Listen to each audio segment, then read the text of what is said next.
اللہم صلی علی سیدنا و مولانا محمد معدن الجود والکرم وآلہ وصحبہ وبارک وسلم۔ تمام تعریفیں، حمد و ثنا اللہ تعالیٰ جل مجدہ الکریم کے لیے۔ درود و سلام نبی اکرم نور مجسم شفیع معظم احمد مجتبیٰ جناب حضرت محمد مصطفیٰ اعلیٰ تحیت و ثنا کی ذات والا صفات کے لیے حمد و صلات کے بعد، اللہ تبارک و تعالیٰ نے قرآن مجید فرقان حمید میں ارشاد فرمایا ہے وَيُطْعِمُونَ الطَّعَامَ عَلَىٰ حُبِّهِ مِسْكِينًا وَيَتِيمًا وَأَسِيرًا۔ فرمایا کہ وہ بندے جو اللہ کی محبت میں کھانا کھلاتے ہیں، جو اس کی محبت میں کھانا کھلاتے ہیں، کس کو کھلاتے ہیں؟ فرمایا وہ مسکین کو کھلاتے ہیں، یتیم کو کھلاتے ہیں اور اسیر کو کھلاتے ہیں، قیدی کو کھانا کھلاتے ہیں اللہ کی محبت میں، اللہ کی محبت میں، اللہ کی رضا پانے کے لیے۔ اللہ تبارک و تعالیٰ کی حکمت کے تقاضے ہوتے ہیں کہ بعض اوقات بعض بچے ابھی چھوٹے ہوتے ہیں اور ان کے والد کا انتقال ہو جاتا ہے، ایسے بچوں کو یتیم کہا جاتا ہے۔ وہ نابالغ بچہ جس کا والد انتقال کر جائے اس کو یتیم کہتے ہیں۔ جب بالغ ہو جائے تو اس پر پھر اس چیز کا اطلاق نہیں ہوتا، اگرچہ اہل لغت تو یہی فرماتے ہیں کہ ماں باپ دونوں کے جانے سے بچہ یتیم ہوتا ہے۔ یہ جو یتیم بچے ہوتے ہیں، بچیاں ہوتی ہیں، ان کے کثیر حقوق قرآن و سنت میں بیان کیے گئے۔ اللہ تبارک و تعالیٰ کے پیارے حبیب صلی اللہ تعالیٰ علیہ وسلم نے ایک خاص توجہ ہماری کرائی ان کے حقوق کے تعلق سے۔ والد کی موجودگی انسان کے لیے ایک بہت بڑا سہارا رکھتی ہے، اور بالخصوص اس موقع پر جب آدمی چھوٹا ہوتا ہے، بچے کمزور ہوتے ہیں، انہیں گھنی چھاؤں کی ضرورت ہوتی ہے، گھنی چھاؤں کی، جس میں وہ اپنا وقت صحیح طریقے سے گزار سکیں۔ ہمارے ہاں یہ ہوتا ہے کہ اگر کوئی کسی کا والد انتقال کر جاتا ہے تو وقتی طور پر تو بہت ساری اس کے لیے آسانیاں کی جاتی ہیں، بہت سارے لوگ ہوتے ہیں جو وقتی طور پر آ کے دست شفقت پھیرتے ہیں، وقتی طور پر سہارا دیتے ہیں، کسی وقت کو تھوڑی بہت مدد بھی کر جاتے ہیں، لیکن مستقل بنیادوں پر ان کا خیال نہیں رکھا جاتا۔ ان کو مستقل ضرورت ہوتی ہے نگرانی کی، مستقل ضرورت ہوتی ہے تربیت کی، مستقل ضرورت ہوتی ہے دھوپ چھاؤں سے بچانے کی۔ وقتی چونکہ جذبات ہوتے ہیں، بھائی چلا گیا اس کے بچوں کے ساتھ تھوڑا بہت، پھر آہستہ آہستہ لوگ کہانیاں بنانے لگتے ہیں کہ ان کا ابا اتنے پیسے بھی تو چھوڑ گیا نا، اتنی جائیداد بھی تو ان کے پاس ہے نا، اور اب یہ بڑے بھی تو ہو گئے ہیں نا، مہنگے اسکول میں پڑھنا ضروری تو نہیں ہے نا۔ تو پھر رویوں میں سختی آتی جاتی ہے۔ اب جو بچے زیادہ کمزور ہوں، فیملی میں بھی ایسا کوئی نہ ہو، تو ہمارے ہاں ان کے لیے یتیم خانے بنتے ہیں۔ بڑا بڑا اچھا لوگ کام کر رہے ہیں ہمارے ملک میں، اللہ تعالیٰ نے لوگوں کو بڑا نرم دل دیا ہے، لوگ بڑا خیال رکھتے ہیں، مدارس اسلامیہ بڑی ساری خدمت کرتے ہیں اس تعلق سے، بہت سارے لوگ ہیں جنہوں نے ویلفیئر ادارے قائم کیے ہیں۔ لیکن میں اپنی ایک چھوٹی سی رائے رکھتا ہوں، میں یہ کہتا ہوں کہ ہمارے ہاں بعض ادارے، سب نہیں، بعض ادارے اس طرح کرتے ہیں کہ جو ڈونر ہوتے ہیں، جنہوں نے فنڈ دینا ہوتا ہے، ان کو لا کے نہ تو دکھاتے ہیں یہ جی اتنے سارے بچے ہیں جی ہمارے پاس، غریب مسکین لاچار۔ میں کہتا ہوں کہ یہ کوئی مال تو نہیں نا جو دکھا کے آپ نے پیسہ اکٹھا کرنا ہے۔ چلے آپ نے اچھی نیت کے ساتھ ہی یہ کام کیا، آپ کا خیال تھا کہ ان بچوں کے لیے کوئی اور اسباب جمع ہو جائیں، کچھ ان کو مزید کچھ ملے گا، لیکن یہ کہ آپ نے اچھے اور خیر کے جذبے کے ساتھ بھی یہ کام کیا، لیکن آپ کو چونکہ تربیت کرنی تھی ان بچوں کی۔ اب جب ان کو پتہ چل گیا کہ ہمیں تو دکھایا جا رہا ہے، اور جس طرح اپنا مال صاف ستھرا کر کے لوگوں کے سامنے پیش کیا جاتا ہے، اس طرح ہمیں تو دکھا کے پیسے اکٹھے کیے جا رہے ہیں، تو ایک ان کا ذہن بن جاتا ہے، وہ ساری زندگی اس رویے میں آ جاتے ہیں کہ میں نے شاید مانگ کے ہی کھانا ہے، مجھے شاید اسی طرح ہاتھ ہی پھیلانا ہے. وہ لوگوں کے ہاتھوں کو دیکھنے کے آہستہ آہستہ عادی ہو جاتے ہیں. اگر کوئی ان کے اندر خاص صلاحیت ہوتی بھی ہے تو وہ صلاحیت ان کی دم توڑ جاتی ہے. وہ آگے بڑھنے کو تیار ہی نہیں ہوتے, سہارے تلاش کرتے رہتے ہیں. ہمارے بعض مدارس میں بھی یہ کام ہوتا ہے. سیٹھ صاحب, نواب صاحب, مالدار آدمی وہ آیا ہے تو وہ اب وہ جا رہا ہے کلاسوں میں, ایک ایک کلاس اس کو دکھائی جا رہی ہے, اتنے بچے ہیں, یہ کرتے ہیں. ٹھیک ہے, آپ کے جذبات اچھے ہی ہوں گے, لیکن میرا موقف یہ ہے کہ بچوں کے دلوں پہ جو گزرے گی اس کا بھی تو ہمیں خیال رکھنا ہے نا, اس پر بھی تو ہمیں توجہ کرنی ہے نا. تو اس لیے یہ کہ یہ ماحول نہیں بنائیں لوگوں کے ذہنوں میں, ان کو مستقل کفالت. آپ قرآن و سنت کو آپ پڑھیں نا تو رسول کریم صلی اللہ علیہ وسلم نے فرمایا کہ انا وکافل الیتیم, فرمایا میں اور یتیم کی کفالت کرنے والا. وقتی طور پر 10,000 دے کے واپس جانے والا نہیں, کفالت کرنے والا, مستقل بنیادوں پر اس کا خیال رکھنے والا, اس کی پرورش کرنے والا, اس کے آگے بڑھنے میں اس کی مدد کرنے والا. فرمایا میں اور یتیم کی پرورش کرنے والا قیامت کے دن اس طرح ہوں گے جس طرح میری یہ 2 انگلیاں جڑی ہوئی ہیں. حضور فرماتے ہیں اس طرح قیامت کے دن میں اور یتیم کو پالنے والا ہوں گے. تو اچھے جذبوں کے ساتھ, خوبصورت رویوں کے ساتھ, اللہ کی رضا کو پیش نظر رکھتے ہوئے ان بچوں کو, اور یہ 1 2 4 لوگوں کی تعداد نہیں, یہ ڈھیر سارے بچے ہوتے ہیں, ڈھیر سارے. میری ذاتی یہ رائے ہے کہ ان بچوں سے بار بار پوچھیں بھی نہ آپ کو ضرورت کیا ہے, ان کو بار بار احساس نہ دلائیں کہ ہم آپ کا خیال رکھتے ہیں. یہ بھی نہ کریں آپ بائی دا وے بھی تو سارا کچھ کر سکتے ہیں, پیچھے رہ کے بھی تو کر سکتے ہیں. بہت سارے ایسے لوگ ہیں نے کبھی پلٹ کے دیکھا ہی نہیں کون ان کو پال رہا ہے, لیکن کوئی ہے, کوئی بیٹھا ہوا دور دعا دیتا ہے, میں ڈوبتا ہوں سمندر اچھال دیتا ہے. کفالت کریں, نگرانی کریں, ان کا مستقل بنیادوں پر خیال رکھیں, ان کے لیے اسباب فراہم کریں. میرے رسول پاک صلی اللہ تعالیٰ علیہ وآلہ وسلم ارشاد فرماتے ہیں کہ تمہیں بتاؤں گھروں میں سب سے بہترین گھر کون سا ہوتا ہے؟ او میرے بھائیوں, وہ کتنا کو بہترین گھر ہے جسے مدینے والے رسول نے بہترین کہہ دیا ہے.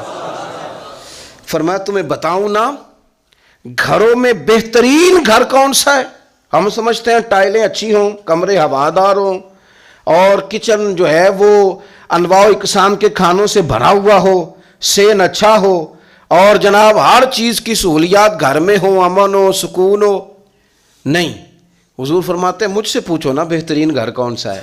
تو یا رسول اللہ بتائیے, سیاستہ میں حدیث ہے, کریم رسول فرمانے لگے گھروں میں بہترین گھر وہ ہے جس میں کوئی یتیم رہتا ہو اور اس کے ساتھ سلوک اچھا کیا جاتا ہو, اچھا سلوک کیا جاتا ہو. یتیم کو رکھا جائے, پھر اس کی پوری نگرانی کی جائے, اسے پورا پیار دیا جائے, اسے پوری محبت دی جائے, یتیم رہتا ہو اور اس کا خیال بھی رکھا جاتا ہو. اور میرے نبی کریم صلی اللہ تعالیٰ علیہ وسلم فرمانے لگے تمہیں بتاؤں نا کہ گھروں میں بدترین گھر کون سا ہوتا ہے؟ بدترین گھر کون سا ہے؟ حضور بتائیے. فرمایا جس میں کوئی یتیم رہتا اور اس کے ساتھ سلوک نہ صحیح کیا جاتا ہو, اس کو تکلیف دی جاتی ہو, وہ کرب میں ہو, وہ تکلیف میں ہو, وہ اذیت میں ہو. رکھنے والوں نے رکھ تو لیا ہے لیکن ان کو پتہ ہی کوئی نہیں ہے کہ ان کے ساتھ ہم نے رویہ کس طرح کا رکھنا تھا. یہ ایک اللہ کی قدرت ہے, اس کی حکمت ہے. چلے جاتے ہیں بعض اوقات بڑے. میں نے جو شروع میں آیت پڑھی, اللہ فرماتے ہیں الم یجد کا یتیماً فآویٰ, محبوب ہم نے آپ کو یتیم پایا, پھر اپنے جوار رحمت میں وسیع جگہ دی, پھر ہم نے آپ کو غنی کر دیا, پھر ہم نے آپ کو اپنے قرب کا رستہ عطا کیا. اللہ نے نبی کریم علیہ السلام کو در یتیم پیدا فرمایا. یہ یتیموں کے تعلق سے ایک عظیم شان ان لوگوں کو دینی تھی, تو اللہ نے اپنے حبیب کو بھی در یتیم پیدا کر دیا. یہ ایک خاص قسم کا کرب ہوتا ہے. ظاہر ہے جس آدمی نے جو چیز چکھی ہوئی ہوتی ہے وہی اس کے ذائقے سے آگاہ ہوتا ہے, دوسرا دور کھڑا اسے آگاہ نہیں ہوتا. جو چکھ لیتا ہے, جو پانی میں اتر جاتا ہے, وہ اس کی گہرائی بھی جانتا ہے اور ٹھنڈا کتنا یہ بھی سمجھتا ہے. جن لوگوں نے یہ دور گزارا ہوتا ہے ان کو اس کا پتہ ہوتا ہے. نبی کریم صلی اللہ علیہ وسلم نے یہ وقت بتایا تھا, حضور نے یہ دیکھا تھا. حضور صلی اللہ علیہ وسلم اس کی تکلیف سے، اس کی آزمائش سے، اس کے مد و جزر سے پوری طرح آگاہ تھے، اس لیے حضور نے گن گن کے یتیموں کے حقوق بیان کیے۔ میں نے اپنی زندگی میں یہ نظام دیکھا ہے، پہلے 2 ہفتے لوگوں کی نظروں میں بڑا پیار، اگلے 2 ہفتے اس میں تھوڑی سی کمی، پھر اس کے بعد آہستہ آہستہ کہنا کہ چلو کوئی تعلیم حاصل کرنا ضروری تو نہیں نا، چلو یہاں پڑھنا ضروری تو نہیں نا، چلے بندے کو خرچے بھی تو کم، پھر آہستہ آہستہ، کیونکہ کوئی بھی چیز ہے نا وہ پرانی ہوتی ہے، اس میں کمزوری آنا، پھر لوگوں کے لب و لہجے کا تبدیل ہونا، پھر بعض اوقات کسی شخص کا آ کے کوئی بات پوچھنا تو اس کے سوالوں میں چبھن، اس کے لب و لہجے کے اندر گھٹن کہ کتنے بجے باہر جاتے ہو، کب واپس آتے ہو، اب شام کو کتنے بجے جاتے ہو، ابا بھی یہ باتیں پوچھتے ہیں، وہ بھی یہ کام کرتے ہیں، لیکن اس رویے کے اندر جو چاشنی ہوتی ہے وہ اور ہوتی ہے، اس میں جو درد ہوتا ہے وہ، اور کسی کا یہ پوچھنا اور پھر اس انداز سے پوچھنا کہ محسوس ہو کہ لب و لہجے سے طنز چھلک رہا ہے اور باتوں سے جو ہے شیرینی کی بجائے لہو ٹپک رہا ہے اور آپ تیزاب کا کام کر رہے ہیں یہ سوال جواب کر کے، یہ کمزوریاں، یہ انداز، اور یہاں تک کہ بیٹیوں کے رشتے دیکھنے والوں کا آنا تو ان کا یہ پوچھنا کہ بھائیوں کا رویہ کیسا ہے۔ ابا کے ہوتے لوگ یہ سوال نہیں پوچھتے، والد کے جانے کے بعد پوچھتے ہیں آپ کے بھائیوں کا رویہ آپ کے ساتھ ٹھیک ہے، یعنی معنی یہ ہے کہ وہ کچھ دیں گے کہ نہیں دیں گے، وہ کچھ جہیز بنائیں گے کہ نہیں بنائیں گے۔ یہ ساری چیزیں اس کرب سے وہ بچے گزرتے ہیں، اور پھر وہ بڑے قریبی لوگوں کو بھی اپنا قریبی سمجھنا چھوڑ جاتے ہیں، پھر ایک وقت ایسا آتا ہے کہ وہ سمجھتے ہیں ہمیں اپنے دامن میں ہی اپنے آنسو چھپا لینے چاہیے، کسی کو نظر نہ آئے، وہ محسوس کرتے ہیں کہ ہمیں خود سے ہی بس سمٹ جانا چاہیے، کسی تک ہماری کوئی چیز پہنچے نہ۔ آہستہ آہستہ لوگ چیزوں کو چھپانے لگتے ہیں، اور یہ پوچھنا کہ روٹی کھائی ہے کہ نہیں کھائی، تو اس طرح پوچھنا جیسے کوئی خیرات لے کے کھڑا ہے دروازے پہ، آپ نے کھلانی ہوتی تو کھلا دی ہوتی، آپ نے گرمیوں کے کپڑے لے لیے ہیں کہ نہیں لے لیے، تو اس کا رنگ اس طرح کا ہے کہ جس طرح کسی کو اس طرح پوچھا جا رہا ہے کہ جیسے بڑا بھکاری ہے۔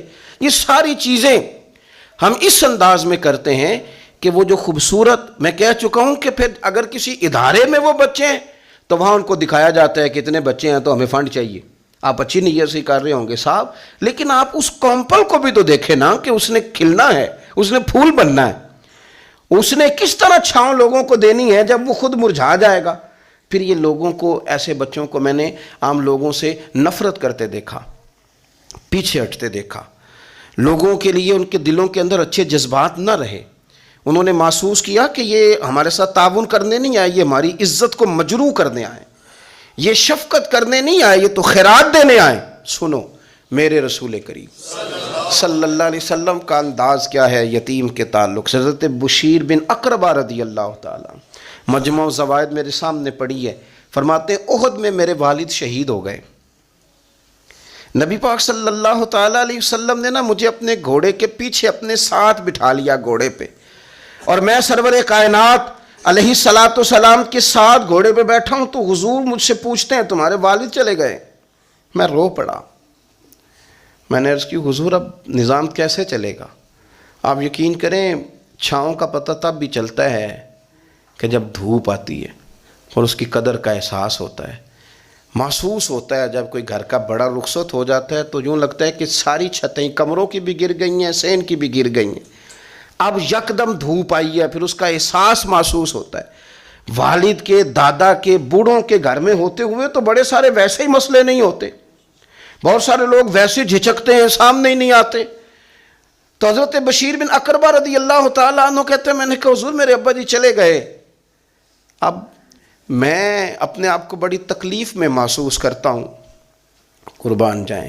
حضور نے یہ نہیں فرمایا میں تیرا خیال رکھوں گا، یہ نہیں فرمایا فکر نہ کرنا۔ ہمارے جملے کیا ہوتے ہیں؟ کوئی حکم ہوا تو بتانا، کوئی کام ہوا تو کہنا، کوئی ضرورت ہوئی تو فوراً فون کرنا، یہ نہیں فرمایا۔ قربان جائیں کیا ادائیں ہیں، کیا رنگ ہے، کیا دینے کا انداز ہے، اور کس طرح برکھا برستی ہے رحمت للعالمین محبوب کی۔ حضور فرمانے لگے بشیر کیا تو پسند نہیں کرتا کہ عائشہ تیری ماں بن جائے اور محمد عربی تیرے باپ بن جائیں؟ پسند کرتے ہو؟ حضرت بشیر بن اقربہ رضی اللہ تعالیٰ عنہ فرماتے ہیں کہ میں بیٹھا تو گھوڑے پہ تھا، پر مجھے یوں لگا کہ ساری ہی دنیا گویا میری جھولی میں آ گئی، سارا کچھ یہاں، اتنی بڑی بات حضور نے کر دی، اتنے بڑے جملے کہہ دیے. میں تو پسند نہیں کرتا، تجھے اچھا نہیں لگتا کہ عائشہ تیری ماں بن جائے اور محمد مصطفیٰ صلی اللہ علیہ وسلم تیرے والد بن جائے؟ تو پسند نہیں فرماتے، بس ختم ہو گئی بات. پھر تو ہم نے دھوپ دیکھی کبھی نہیں، پھر تو غربت گویا آئی کبھی نہیں، پھر تو ہم نے دیکھا ہی نہیں مد و جزر کیا ہوتا ہے. وہ تو دنیا کی بات کرتے ہیں نا. مجھے تو لگتا ہے کہ جن کے لیے یہ لفظ آ گئے نا، ان کی تو قیامت کے بھی ساری مشکلیں حل ہو گئیں، کہ تو آخرت کے بھی سارے معاملات طے ہو گئے. میرے نبی کریم صلی اللہ تعالی علیہ وسلم ایک ہماری خاص توجہ، اور یہ ہمارا اپنا نفع ہے. ایک بچہ آ گیا، یتیم بچہ، اس نے آ کے عرض کی حضور 3 گھر میں افراد ہیں، میں، میری بہن اور میری بیوہ ماں. والد حضور چلے گئے اور آج نا 3 دن ہو گئے روٹی کوئی نہیں کھائی.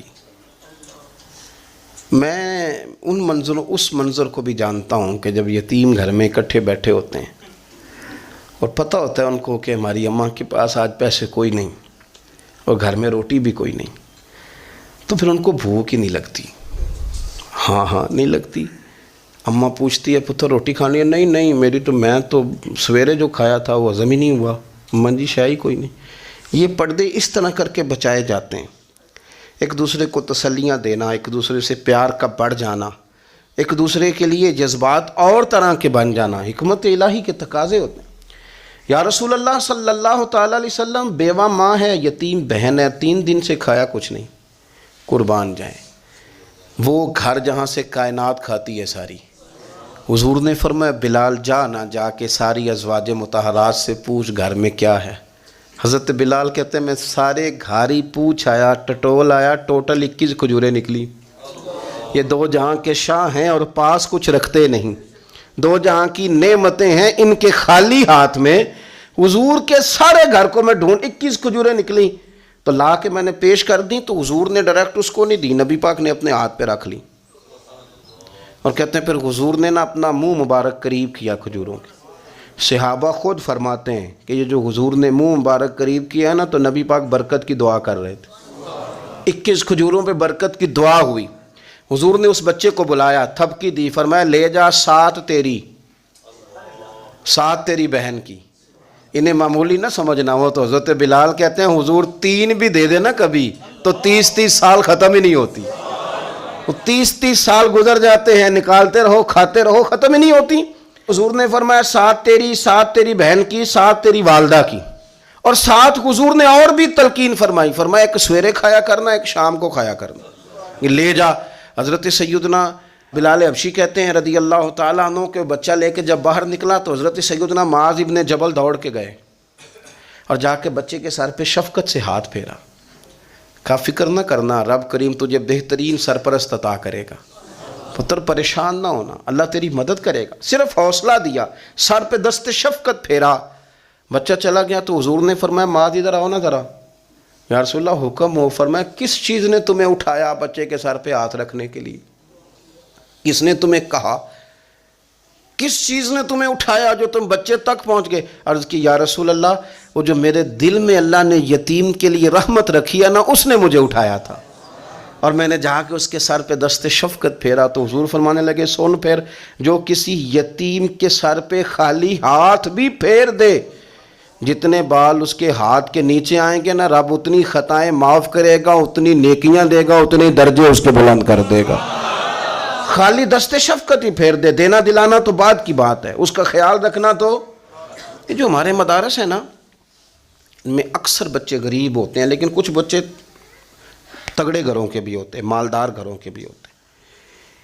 اس میں اگر کوئی ایسا بچہ آ بھی جاتا ہے نا جو یتیم ہے، کمزور ہے، تو وہ اپنے آپ کو محسوس نہیں کرتا کمزور، کیونکہ وہ یہ نہیں سمجھتا کہ میں یتیم خانے میں آیا ہوں. اس کے ذہن میں مائنڈ سیٹ یہ ہوتا ہے کہ میں مدرسے میں آیا ہوں اور میں پڑھنے کے لیے آیا ہوں. اور چونکہ وہ کچھ وزادار بچے، مالدار بچوں کے ساتھ وقت گزارتا ہے